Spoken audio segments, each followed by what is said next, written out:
Hey guys, it's Karina here with another video. Today I'm going to be talking about singleness.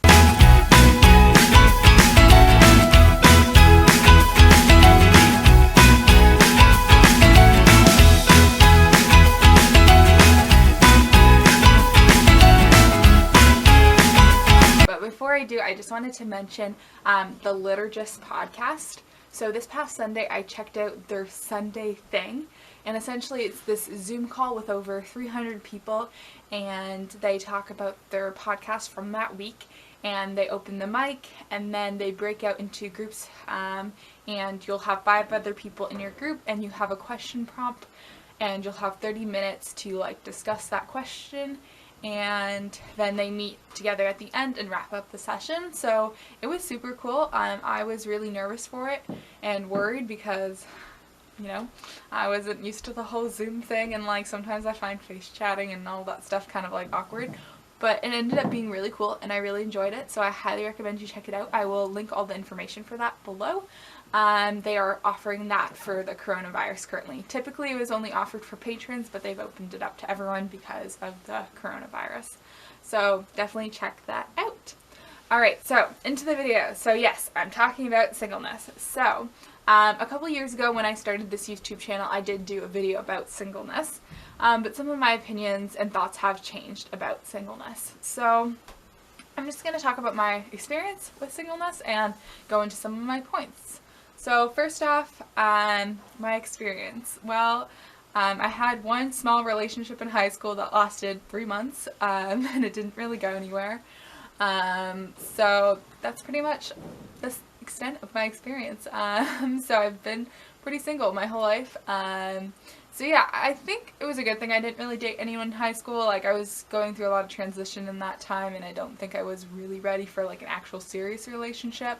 So I think that was for the best. And then the last 2 years, I also think it was for the best that I wasn't in a serious relationship, just because, again, I was going through huge transitions in my life. So in general, my advice is, you go through huge transitions from the time you're in high school to the time you're 20, and just developing who you are. So I think if you want a more serious relationship, that kind of thing will come later. And I think it was, for the best, because the last 2 years I've just changed so much in my faith and in my life. So I'm just happy that I didn't have a relationship in this time, because I just couldn't imagine my old self dating someone. I just wouldn't have been ready. So I think it's important to be single for a period of time so you can develop yourself and figure out who you are, because I think it's important that we don't find who we are in other people. It's important we discover who we are by ourselves. That is something I think is necessary.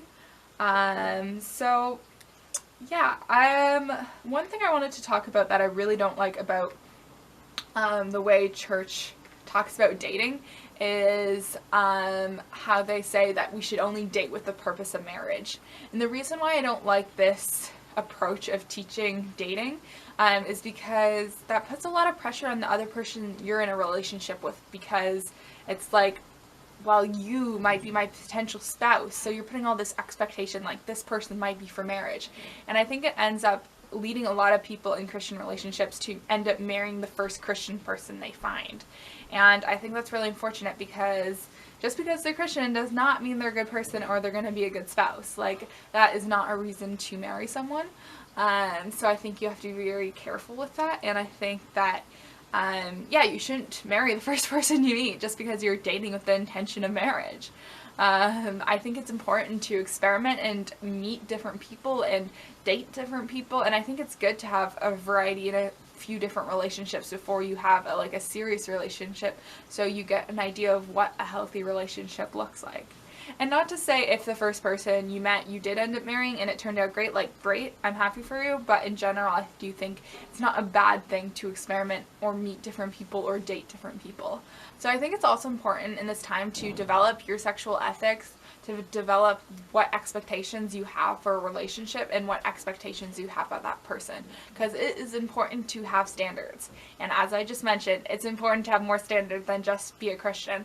And also, I don't think the person needs to be a Christian. I just want to emphasize that as well. I'm going to do a video soon about unevenly yoked and that concept, and whether we can date or should date other people who of other beliefs. I think, well, in short, I think that you can, but I'll go in more depth into that with my next video.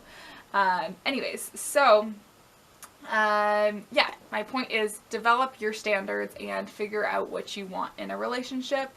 And yeah, I also just wanted to say, like, you know, finding a relationship can be hard. There's a lot of factors that play into it, and you really do need a context to meet someone. So like the past couple of years, I haven't really had a context to meet someone because I've just been at home and working and traveling a bit. So I feel like the ideal time to meet someone is like university or college. Just know that things take time, and like you need to be in the right, I don't know, zone. Or a lot of things have to line up for, you know, something to happen. So, you know, it takes time. And yeah, be okay with the waiting, and, you know, just be patient and have hope and faith that, like, you will get a relationship when the timing is right. Alright, the next thing I think that's good about singleness is getting to know yourself. Take this time to get to know yourself and discover who you really are. I think it's important that you do this so that you're not discovering who you are in someone else. I think it's important that you just figure out how to take care of yourself and how to self-love. I think self-love is so important, and just figuring out who you are is really key in our journey of life. So I think it's really important to figure out what works for you and how you can take care of yourself, whether that's taking a bath, treating yourself, whatever it is. I think self-love is really important. And like, if you're not in a relationship, you know, just learn how to really love your body and love who you are. I think that's something so beautiful that we can do. Jamie Lee Finch, a progressive Christian who I absolutely love, she is super body positive. She is all about self-love and self-care, and she has some guided meditations on her website. And something that I really like about her belief system is that she believes that we should call our bodies by our pronoun. So my pronoun is she/her, so calling my body a she rather than just an it. And treating my body with that respect and love, because our bodies are beautiful. Like, our bodies are so amazing. Just the fact that we heal ourselves when we have a cut, or, you know, when we wound ourselves, we can just heal from that. Like, it's just so amazing. Like, our bodies are miraculous, and we should treat them like they are and how beautiful they are, which is hard to do, and I don't think we do enough. Like, we treat our bodies with such crap sometimes. So, like, I think that we should really love ourselves, and learning how to do that is so important. And also, I just want to say, if you're not in a relationship right now, remember you are enough just the way you are, and you don't need another person to know that. And you are beautiful and amazing and fantastic the way you are, whether you're in a relationship or not.